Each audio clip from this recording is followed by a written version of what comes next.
गाड़ी लेना एक काफ़ी बड़ा फाइनेंशियल डिसीजन होता है लगभग सबके लिए ही। काफ़ी इन्वेस्टमेंट या काफ़ी बड़ी सेविंग हमारी ज़िंदगी की हमें गाड़ी में इन्वेस्ट करते हैं। गिवन दैट काफ़ी सोच समझ के ही सब गाड़ी लेते हैं।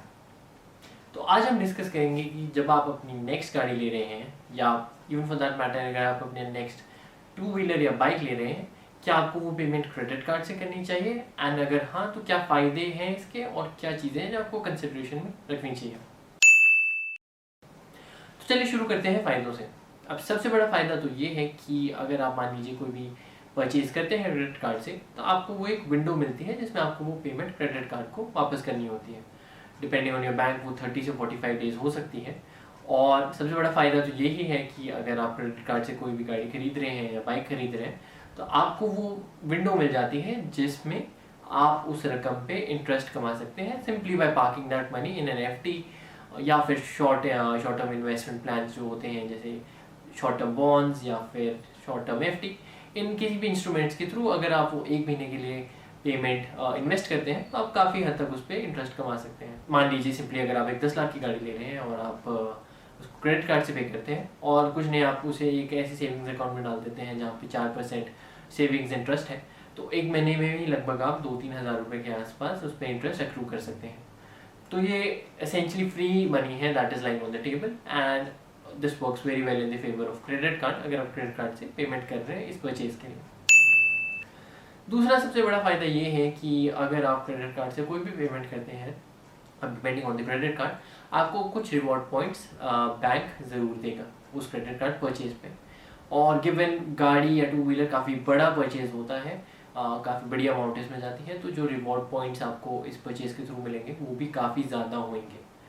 तो डेफिनेटली अगर आपका क्रेडिट कार्ड ऐसा है जिसमें रिवॉर्ड पॉइंट्स आप रेगुलरली यूज़ करते हैं या काफ़ी बेनिफिशियल है, तो काफ़ी स्ट्रॉन्ग केस बनता है गाड़ी खरीदने का क्रेडिट कार्ड की पेमेंट पे। एक और बड़ा फैक्टर है कि मान लीजिए आप अपना क्रेडिट स्कोर सुधारने की कोशिश कर रहे हैं या आपको अपने क्रेडिट कार्ड पे लिमिट इंक्रीज करनी है या आपको किसी नेक्स्ट बेटर क्रेडिट कार्ड पे अपग्रेड कराना है जिसके लिए आपको हाई परचेज हिस्ट्री दिखानी है एग्जिस्टिंग कार्ड पे, तो ये गाड़ी या बाइक या जो भी आप खरीद रहे हैं इसका जो परचेज है that can definitely add very strongly to your overall purchase history on that card, and this makes a very good case आपको नेक्स्ट कार्ड पे अपग्रेड करने के लिए जब भी आप वो एप्लीकेशन दें। तो ये 3 सबसे बड़े फायदे हैं क्रेडिट कार्ड से गाड़ी खरीदने के, रादर देन अगर आप इसको सिंपली चेक या डिमांड ड्राफ्ट से पे करें, तो ये आपको कंसिडरेशन में रखना चाहिए। चलिए अब बात करते हैं कि क्या लिमिटेशंस हैं या क्या प्रॉब्लम्स आती हैं क्रेडिट कार्ड से गाड़ी खरीदने में। अब अगर आप क्रेडिट कार्ड से गाड़ी खरीद रहे हैं और उससे पहले आपका प्लान ये था कि आप जो भी पेमेंट है उसके लिए बैंक से लोन नहीं ले रहे हैं बल्कि अपने ही अकाउंट से पेमेंट करेंगे, तो देखिए इसमें कोई ज़्यादा इशू आता नहीं है। पर मान लीजिए अगर आपने बैंक से लोन के लिए अप्लाई किया है और आप लोन के थ्रू गाड़ी खरीद रहे हैं, लोन पे गाड़ी खरीद रहे हैं, उसमें एक इशू ये रह सकता है कि आपको बैंक के साथ कोऑर्डिनेट करना पड़ेगा कि जो पेमेंट रिलीज़ करेगा बैंक आपकी गाड़ी के लोन के लिए वो आपके बैंक अकाउंट में रिलीज़ हो, और आप जो परचेज़ करें अपने डीलर के साथ, गाड़ी के डीलर के साथ, वो आपके कार्ड से पेमेंट चाहे। गिवन ये थोड़ा कॉम्प्लिकेटेड प्रोसेस है, सारे बैंक्स कंफर्टेबल नहीं होते इस तरह के अरेंजमेंट में। ऑफ कोर्स आपको सारे डॉक्यूमेंट्स तब भी देने पड़ेंगे बैंक को जो भी आप गाड़ी खरीद रहे हैं, उसका इनवॉइस और बाकी जो भी डॉक्यूमेंट्स होते हैं, पर तब भी कुछ एप्रीहेंशन रहता है क्योंकि इसमें देखिए थोड़ा फ्रॉड का चांस ज़्यादा रहता है। मान लीजिए मैंने बैंक से पेमेंट अपने अकाउंट में रिलीज़ करवा दी और कल को मैं गाड़ी ना खरीदी तो बैंक के लिए एक एडिशनल सर हो जाती है। इसीलिए सारे बैंक इतनी आसानी से ये इस चीज़ के लिए मानेंगे नहीं, पर आप ट्राई कर सकते हैं। अगर एक बैंक में ये नहीं मान रहे हैं तो दूसरे बैंक में जाइए, शायद कोई आपके साथ कोऑर्डिनेट कर ले, शायद कोई बैंक इस कोऑर्डिनेशन के लिए रेडी हो। अगर हो तो वेल एंड गुड, आप ये डेफिनेटली कर सकते हैं। दूसरा सबसे बड़ा इशू रहता है क्रेडिट लिमिट का। अब गाड़ियाँ सस्ती तो नहीं आती हैं और टिपिकली किसी भी गाड़ी की प्राइस क्रेडिट कार्ड की जो लिमिट होती है उससे काफ़ी हद तक ज़्यादा होती है, तो ऐसे में आप सारी पेमेंट क्रेडिट कार्ड से नहीं कर पाएंगे इन मोस्ट लाइकली सिनारियो। तो कैसे ओवरकम कर सकते हैं सोल्यूशन को? 2-3 तरीके हैं। देखिए सबसे बड़ा तरीका तो यही है कि मान लीजिए आप 1.5 लाख रुपए आपकी क्रेडिट कार्ड लिमिट है और आप 4 लाख की गाड़ी खरीद रहे हैं, तो एटलीस्ट आप 1.5 लाख की पेमेंट तो क्रेडिट कार्ड से कर दीजिए, बाकी पेमेंट जो भी ट्रेडिशनल मेथड है उससे कर सकते हैं। आपको कुछ अमाउंट पे तो जो बेनिफिट्स हमने शुरू में डिस्कस किए वो मिलेंगे ही।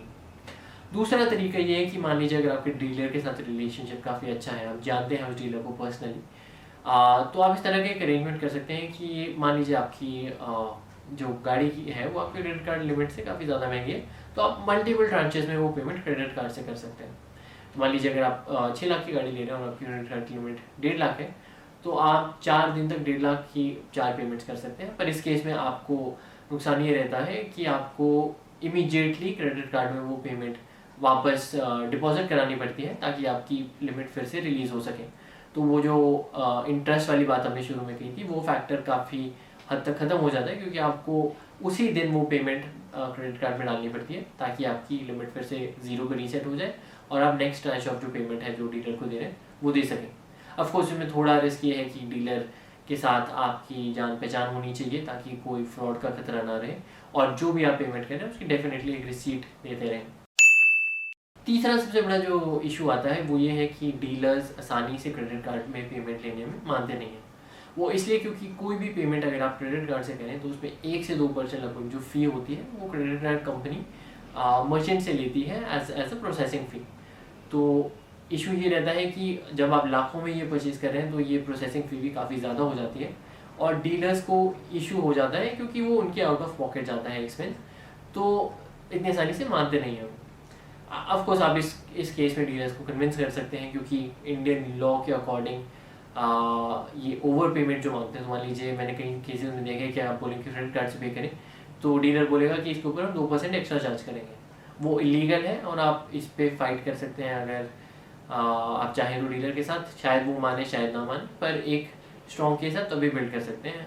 अगर आपका डीलर नहीं मान रहा है तो ट्राई कीजिए कोई और डीलर शायद इस अरेंजमेंट के साथ कंफर्टेबल हो, बट ये आपको थोड़ी मेहनत करनी पड़ सकती है ढूंढने में ऐसा डीलर जो क्रेडिट कार्ड से पेमेंट एक्सेप्ट करने को तैयार हो।